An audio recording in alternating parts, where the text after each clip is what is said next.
রাজা, হ্যাঁ মেগাস্টার না, সবাই মেগাস্টার, যেহেতু ভালো ভালো সিনেমা করতেছে এখন বাংলাদেশে, না হলে এত হাউসফুল হওয়ার কথা ছিল না।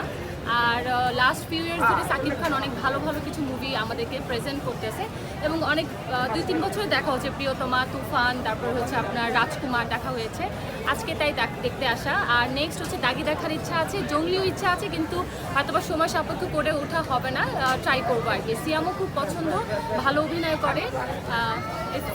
সবথেকে বেশি কাকে পছন্দ এবং কেন? ডেফিনেটলি সাকিব খানকে পছন্দ, বিকজ হি ইজ নায়ক material, is a hero material, ঠিক আছে? আউট অফ এভরিওয়ার ও নায়কের মতো হইতে হবে। কোন দিকে আপনার বেশি ভালো লাগে, অ্যাকশন না রোমান্টিক? অ্যাকশন, রিসেন্টলি অ্যাকশন জোস, জাস্ট ওয়াও, ঠিক আছে? রোম্যান্স আগে দেখেছি, অত ভালো ছিল না, বাট এখন অনেক বেশি ভালো করেছে। শাকিব খানের মধ্যে আর কি কি পরিবর্তন আসছে আপনি দেখছেন?